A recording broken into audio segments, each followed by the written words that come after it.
So, welcome back. I hope you've heard the first half of this effectively two-part podcast. This is Courts on Climate Change. It's where Councillor Ian Courts, the leader of Solihull Council, talks about climate change and what it means to Solihull. And we're picking up partway through a conversation that he is having with me, Nick Booth, and Anne-Marie Atfield, who works here at the council as a low-carbon project manager. The first part of the conversation was really setting up the problems, and you can go back and find that if you search for Courts on Climate Change as a podcast. And this next bit, let's just pick up with the rest of the conversation. So the last 12 months, the last time you sat down, what has been going on in Solihull in terms of reducing greenhouse gas emissions? What have you got on your list of things that you think are moving you in the right direction? Yeah, within our net zero action plan, we've got around, I think it's 203 actions in total, of which we've started about around 2/3 of them already, and that's sort of in our 10-year plan. So we've got a range of actions ranging from everything from actions around domestic, things like the retrofit programmes we were talking about, all the way through to looking at things to do with energy systems. We've got, great examples in things like our Planting Our Future programme, to the work we do with schools around, we've got the COP27 summit coming up. So there's a whole breadth of action across the borough. That we're kind of really trying to sort of move the agenda forward, really. Anne-Marie's just touched on a couple of things that I want to pick up on. First of all, in terms of the plan that was developed by the team here, in terms of the action plan on climate change. Do you know, we were, I think it was second out of all unitaries, and there's hundreds of those, in terms of the plan that local authorities in the UK. Local authorities in the UK. We were beaten by, I think it was Edinburgh, but they're a bit... Manchester. Was it Manchester? Yeah. You sure? That doesn't smart, does it? No. I mean, it was great because it was Climate Emergency UK that ranked us. So they're a completely independent charity looking at all the plans in the UK. And as Councillor Court said, we came second out of all the single tier authorities. So we really do feel like we're punching above our weight on this. I feel that it's something that we can be really rightly proud of. And it's great that we've got the plan. But we've still got to do a lot of that ramping up of action to make sure we can deliver it, and that's the really important next step, I think. Well, delivery is going to be the key thing, but there was the second thing I wanted to pick up was on the work we're doing with schools, and this has actually gone on for some time. I mean, to be fair, our climate change programme has gone on for a number of years. It predated the climate change emergency by a number of years, I know, because I set it up. But the work we're doing with schools, when you see teams of young people from schools debating just the way that COP do, but sometimes rather more down to earth, you really feel proud. And we've hosted this several years now. And to see the young people think about solutions, talk to each other about solutions, and grasp the problems is really rewarding. And at the end of the day, behaviour change is one of the most important things we can do. Behaviour change is the problem, because there's still a lot of people that don't think there is a problem. And the more we can get our young people active on this, the better. And obviously it will ultimately change what people vote for and what people expect from their politicians, won't it? Well, it probably will. I mean, I have to say, I don't particularly think about that. I mean, I've been involved with climate change for way before I was politically engaged, and to be honest, that's not the point. I mean, fortunately, most people now do expect us to have a programme, and that's what we're doing. But I don't worry about the democracies, quite honestly, because I worry about the parts of the world that don't have democracies and are really not interested, because one of my big concerns is, net zero is a global need. It's not a national need. I mean, it is a national need, but it's no good our doing things if large parts of the world are not doing it. And that's the importance of COP. And the council, as I understand it, you've managed yourself to halve your emissions. What impact does that have on Solihull? Yeah, so our emissions are, so our role as a council is kind of really twofold. So we have got our own emissions. It's really important that we lead by example and reduce. And since 2017, 2018, we've reduced our emissions by 49%, so pretty much halved, which is fantastic. And there's been lots of work going into that. I guess the point is our emissions are about 1% of the borough's emissions in total. So our role is much more around engaging and influence and working with our residents and our businesses within the area to help them on their journey towards net zero and towards sort of supporting this kind of sustainability agenda. But it is really great that we've had that reduction, and there has been a lot of hard work go into that. Things like our street lighting is now net zero because it's because we've initially changed to LED lighting, and then we're buying in kind of green energy. So that's a really good news kind of story there. Yeah. So there's a couple of big things. There's COVID, which saw a drop in travelling and a drop in a lot of things, and also because of the crisis around fuel. Does it feel like there's those two things, the fuel crisis and COVID, are opportunities that we could be seizing on, or do you think those opportunities are slipping away? I think there might be warnings that we have to do something. I mean, clearly the dependence on Russian energy has to stop, and the warnings that we need our dependence on fossil fuels needs to stop. I think in the short term we've really got to survive in terms of, deal with the immediate problems. But I mean, COVID, is we've all moved on in a way from COVID. I don't think that's the issue anymore. I think global energy is, and that's where our focus needs to be. So in a moment I want to look at some of the more specific themes that feed into your climate change work. Before that though, I just want to remind people of the 4 programmes already in this series, which do focus on specific themes, on some of those themes. They're already online wherever you get your podcasts, so you can just search for Courts on Climate Change, or you can go to the Solihull Council website, solihull.gov.uk, and simply find the search box and pop podcasts into there, and the page with those podcasts should come up. So, the sort of wider themes that fit into this, transport. What has been going on in the last 12 months or so around transport? Marie, do you want to? Yeah, it's worth mentioning, we're talking about COVID and the impact that COVID had on our emissions, and actually our latest year of data is 2020, because we get the data 2 years in arrears, and we had a 15% decrease in emissions. And that was largely in our commercial sector and in transport, because people were working from home where they could do, and they weren't travelling as much. So we did see a real kind of tail off in transport emissions, and we're yet to see what's happened since. There's been some really good things going on around transport, so within the borough. So we've got things like the innovative connected autonomous vehicle trials that have been going on. So the CAV trials, which has seen a autonomous shuttle, which is ultra low emissions, going around, and I think that's been around the airport and the NEC and those kind of areas. So that's been a really interesting project. So if people have seen that, what is it they would have seen? So I guess in terms of what it visually looks like, you may not. I mean, it looks unusual. You wouldn't look at it and say that it would certainly pique your interest, but they would just see a vehicle moving around on the roads that stops and picks people up, and so really it's about actually modelling how the future of transport might start looking. So yeah, that's really important. I mean, I was involved with the 2 tests that we did at the NEC. The importance of those was they are public spaces, but they're controlled spaces. The importance here is the technology. We have autonomous vehicles already. They're on tracks. The question is, how far can we take them off tracks? Mm-hmm. Now, there isn't a magic bullet to most of climate change, but transport in particular. Electric vehicles is one, but there's a lot of technology still needed to make them go a long way on batteries and so on. And what we see is the potential for things like autonomous vehicles to take over some routes.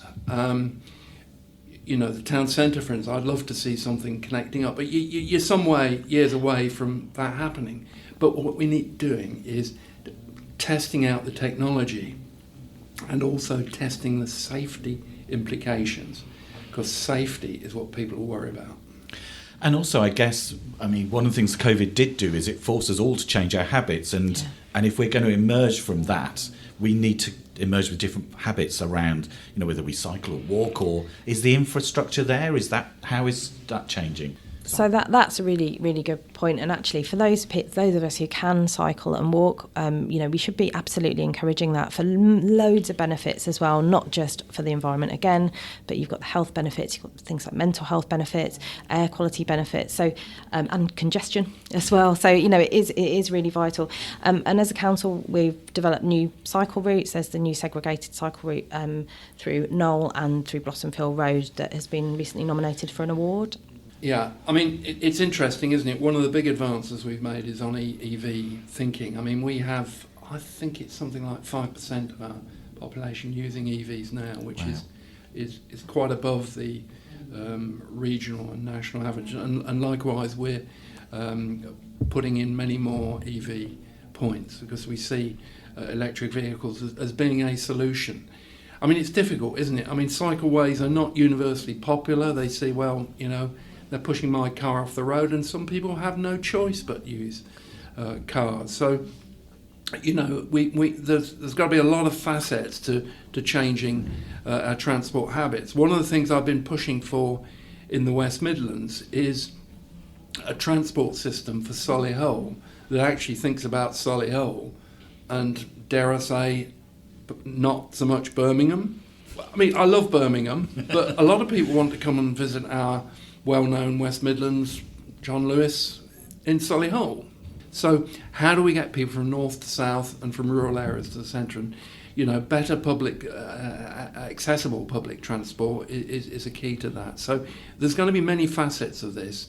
Increasingly, we need to encourage people to, do more walking and bike shorter distances. But, that'll be a long process. We just have to make the infrastructure available progressively to do that. But public transport has a role, and EVs have a role as well, as will hydrogen. In the West Midlands, where I think it's over 100 hydrogen buses we're investing in. We've already got electric bus routes serving Solihull, so.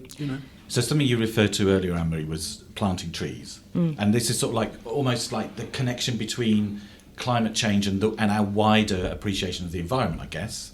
Are you working on that as well and connecting into the way in which Solihillians think about the environment? Well, I hope so. Some people have accused me of being a tree hugger. It's my idea. I said 250,000 this decade. We've done, it's over 50,000. And I'm sort of expecting people to look at the plans to where they're going to go. Loads of people think trees are a good idea, but where are they going? So, we have a team looking at where we can do more tree planting, and also what landowners might want to collaborate. Trees are, in some ways, are an easy thing. In theory, they're visual. They're great for, woodland's great for health, great for the environment. It gets a bit more tricky when you have the road infrastructure, but I think the forestry plan is doing okay in Solihull, and I could take you to another building. You look out the window and you say, well, where are all these trees? It's all green. Well, that's the way we want it. We know we've got development pressures, but we want our green infrastructure, and that was one of the things that went in our local plan. We accept that housing needs are necessary, but I want to see, and I will say, I want to see proper green infrastructure. And you're talking to an ex-builder here. It's good for the environment. It's good for people that want to use the area, and it makes the place look good. And it cools our streets, doesn't it? It does. Has all sorts of impacts on our life, our genuine, yeah. And it's good for the air quality as well. Particulate matter in particular, I think, is which is an issue. We haven't discussed it yet today, but the air quality. One of the things we've got to deal with is particulate matter in air quality, and hedges and trees. Don't neglect hedges. Yeah. Great things. Good for birds. Yeah. Do you want to discuss that now, particulate matters? And Can do. I mean, I can kick it off. I mean, it's all a bit technical, this, but pollution, air pollution, comes from exhaust emissions, and that's what most people think about. It's what comes out of the exhaust of cars. Well, we're dealing with that through carbon decarbonisation. We'll deal with that. But there's another sort of pollution which is a bit more sinister in some ways. It comes from burning solid fuels. About a third of particulate matter comes from that sort of thing. It also comes from brakes and things like, in cars, and it tends to hang around a bit more. There's over 1,000 excess deaths in the West Midlands due to air pollution, and I think we're only beginning to realise the effect on, I guess it's lungs, isn't it, of pollution. Yeah, and absolutely. And there's, people with certain conditions like COPD or asthma are much more susceptible to high levels of air pollution. And we are lucky in Solihull in that we've got fairly good levels of air quality in most of the borough. But yeah, absolutely. And that's kind of really the interaction between air quality and health and climate change, and those kind of things we can do there is really important. So when we were pulling together the Net Zero Action Plan, we really wanted to think about actually what are the co-benefits, what can we do and put in the plan that will really help Solihull across the board. And one of the key ones is really air quality. It's not necessarily linear, so we're not going to be, because the air quality issues we're talking about are localised pollution, where you've got the kind of global pollutants of greenhouse gases.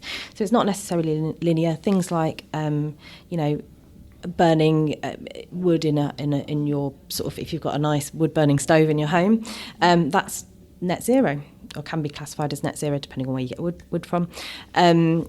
But wood could have an air quality impact and could actually affect people. So it's trying to make sure we're getting those really good co-benefits as well from our transition to net zero. It's really important. I mean, you made a very important point there about emissions level in Solihull. I mean, the air quality is generally very good, and certainly there are guidelines that you mustn't exceed. Well, we don't, and we do have an airport. We also have a motorway, but we don't exceed those guidelines. So that's great, except we all need to do better, because you stand near a road and you know the fumes come in. I mean, I know myself. I mean, I have a little EV car that is great for running around, and I know since I've had it that when I reverse into the garage, you don't notice it. Yeah, it's a different experience. It's a different experience, and do you want to go back? You don't.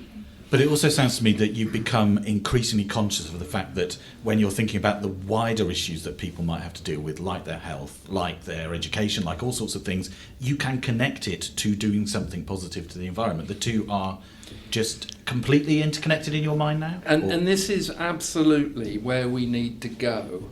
And this is why, I'm not a massive fan of saying, we've got to be net zero. And yeah, I agree. But that doesn't necessarily connect with everybody, but what does connect is the benefits of action on climate change. And we've already talked about retrofit and the potential benefit of homes, likewise on EVs, but the potential to develop technology to create growth, trade and exports, reducing waste. The more we can reduce the waste, the more we can reduce plastics. 10% of the Pacific fish have plastic in them. I'm using old data, so it'll be worse now.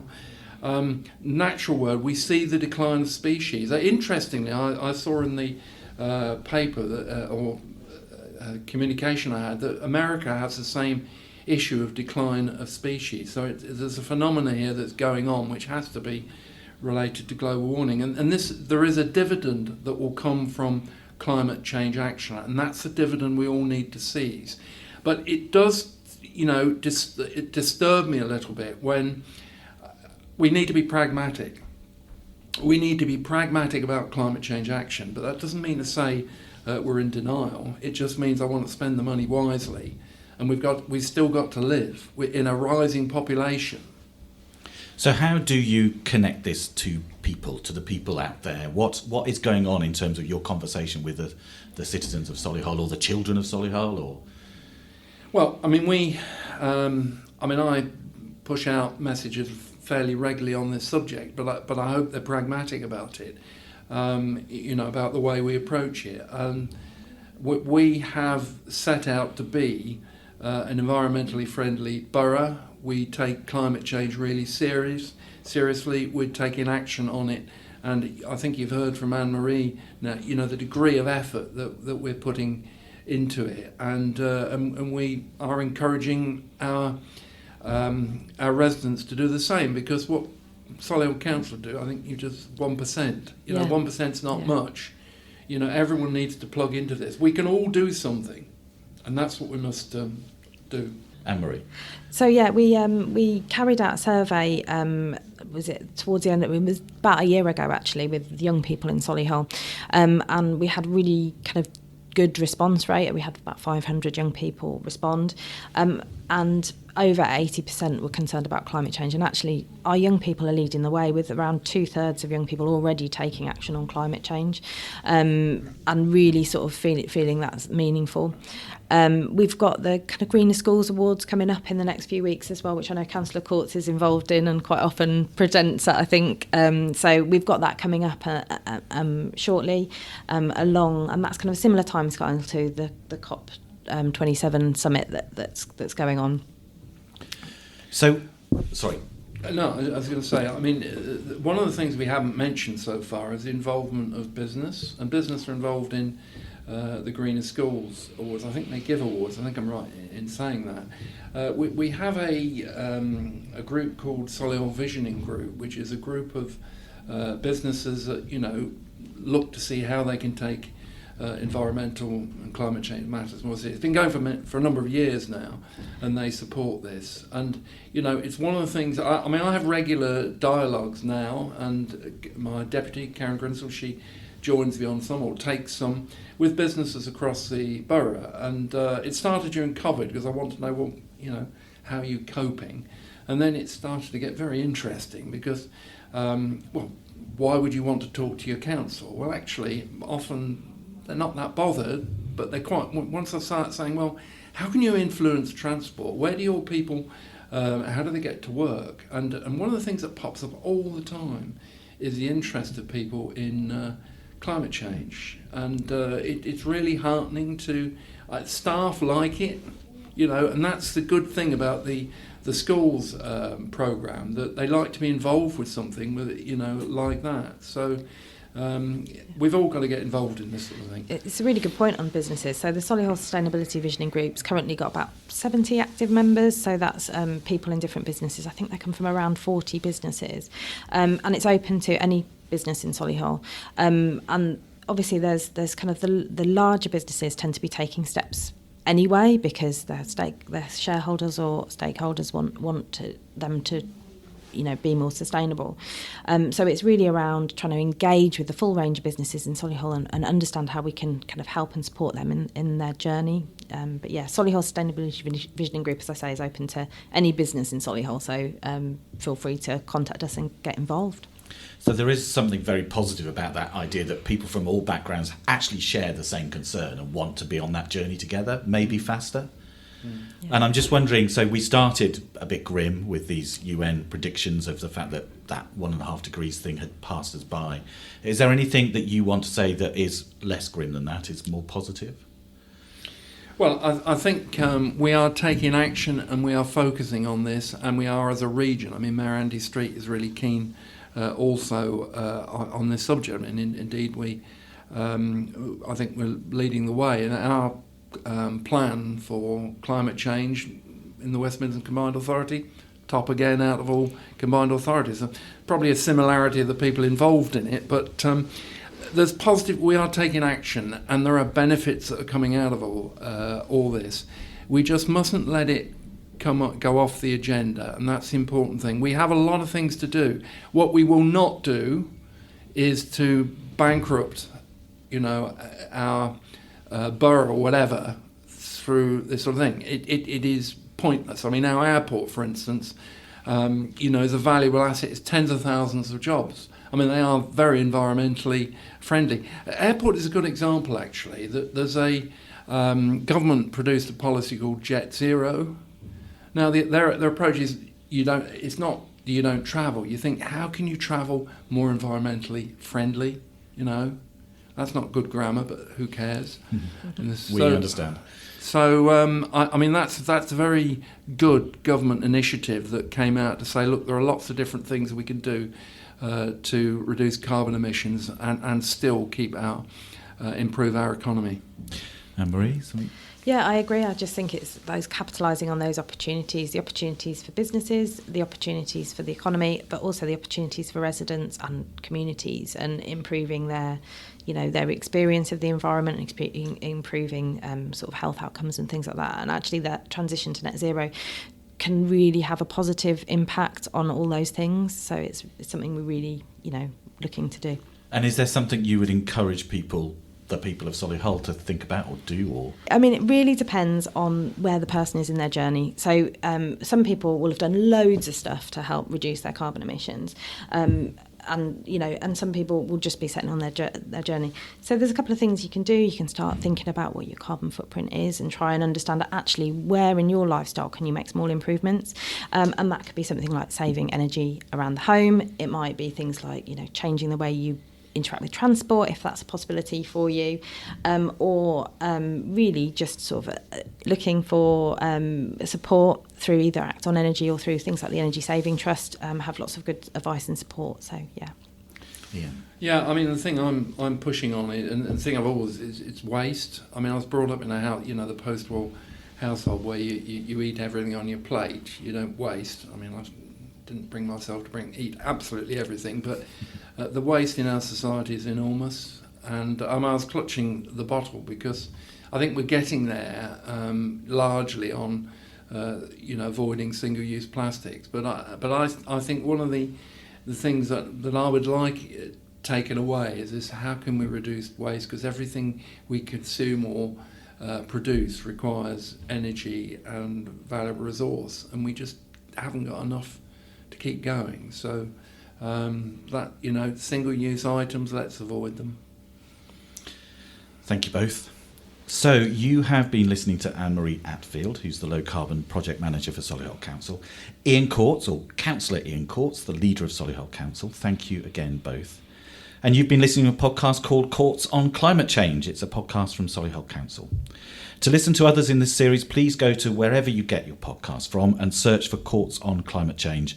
Or you can, as I said earlier, pop over to solihull.gov.uk and search for podcasts. I'm Nick Booth, and please, let's do what we can to take care of this precious planet.